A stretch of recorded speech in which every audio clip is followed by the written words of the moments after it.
அர்த்தக. பொதுவாக அர்த்தக என்கின்ற சொல் நாம் விரும்புகின்றதை குறிக்கும். எதை விரும்புகின்றோமோ அதை குறிக்கும். சாதாரணமான மனநிலையிலே நாம் வேண்டுவது அர்த்த என்பது செல்வம்தான். அதாவது பணம், செல்வம், நல்ல வீடு வாசல், நிலபுலன்கள், பசுக்கள், வண்டி வாகனங்கள், இந்த காலமாக இருந்தால் கார் முதலியவை, கம்ப்யூட்டர், மொபைல் என்று பல விஷயங்களை இவற்றிலே சேர்த்து கொள்ளலாம். உலகாயத ரீதியாக மெட்டீரியலி இவற்றையெல்லாம் நாம் விரும்புகின்றோம், வேண்டுகின்றோம். அதனால் பொதுவாக அர்த்த என்பது செல்வங்களை குறிப்பதாக அமைந்துவிட்டது. ஆனால் அனன்ய பக்தி கொண்டவர்களும் சிலர் இருக்கின்றார்கள். பக்தியின் மிக மிக முதிர்ச்சி பெற்ற நிலைமை அது. அவர்கள் பகவானை தவிர வேறு எதையுமே விரும்புவதில்லை, வேண்டுவதில்லை. அவர்களை பொறுத்தவரையிலே வேண்டப்படுபவர் பகவானே ஆவார். அந்த பகவானுக்காகவே, பகவானின் திருவடி தாமரைகளுக்காகவே அவர்கள் பகவானை வேண்டுகின்றார்கள். அவர்களை பொறுத்தவரையிலே வேண்டப்படு பொருளும் பகவான்தான், அதற்காக வேண்டப்படும் தெய்வமும் பகவான்தான். ஆனால் நம் போன்ற சாதாரணமான பக்தர்களுக்கு இது பொருந்தாது. நம்மாலும் பகவான் வேண்டப்படுகின்றார். ஆனால் அர்த்தங்களுக்காக, செல்வங்களுக்காக, முன் கூறியபடி பலவிதமான செல்வங்களுக்காக, வாழ்க்கையிலே வளமைக்காக. ஆனால் இந்த இரண்டு கோணங்களிலே எந்த கோணத்திலே இருந்து பார்த்தாலும் வேண்டப்படுபவர் பகவான். அதனால் அவர் அர்த்தக என்கின்ற திருநாமத்தை பெறுகின்றார். ஓம் அர்த்தாய நமக. ஆனால் பகவானை பொறுத்த வரையிலே அவரால் வேண்டப்படுகின்றது என்று எதுவுமே இல்லை. அவர் யாரையுமே வேண்டி நிற்பதும் இல்லை, எதற்காகவுமே வேண்டி நிற்பதும் இல்லை. ஏனென்றால் அவர் சம்பூர்ணர். எல்லா ஆனந்தமும் அவரிடமே இருக்கின்றது.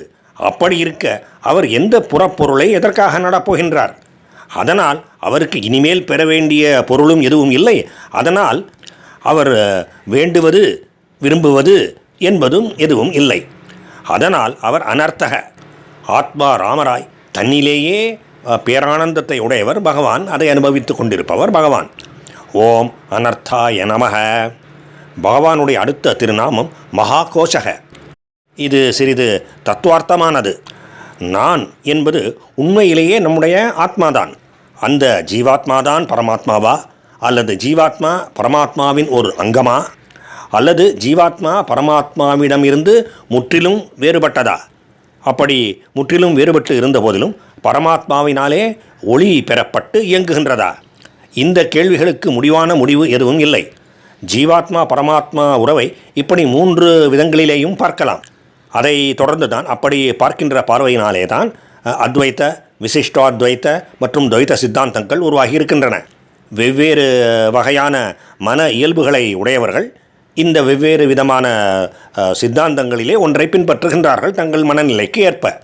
ஆனால் யார் எதை பின்பற்றினாலும் அதுவே முடிவு, அதுதான் உண்மை, வேறு எதுவுமே உண்மை இல்லை என்று சொல்வதற்கு இல்லை. ஆனால் விவகார உலகத்திலே அப்படிப்பட்ட ஜீவாத்மாவை சுற்றி பல கோஷங்கள், பல போர்வைகள் இருக்கின்றன.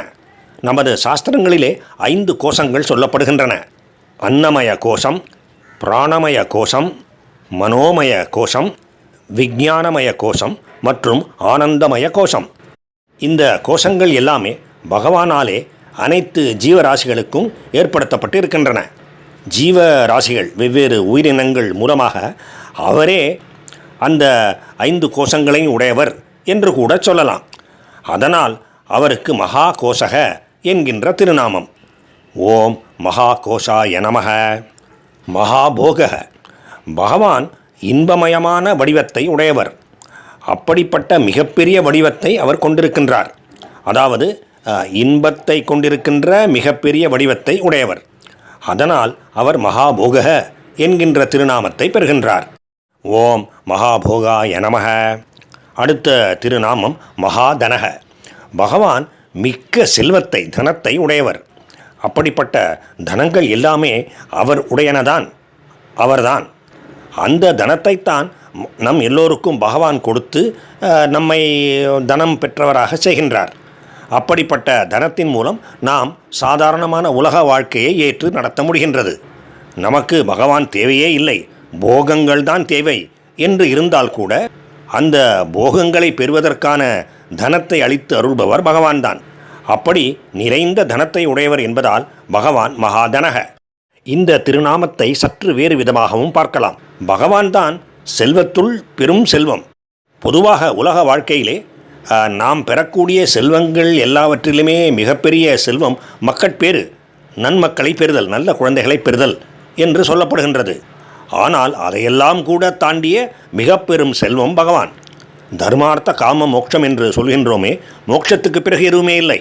இந்த தர்ம அர்த்த காமம் எல்லாமே அந்த மோட்சத்துக்காகத்தான். ஆக மோட்சமாகிய பகவான் தான் இறுதி நிலை.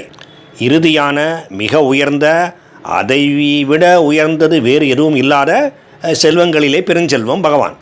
அதனாலும் அவர் மகாதனக. ஓம் மகாதனாய நமக. பகவானுக்கும் பகவானின் திருநாமங்களுக்கும் பக்தர்களுக்கும் நமஸ்காரம்.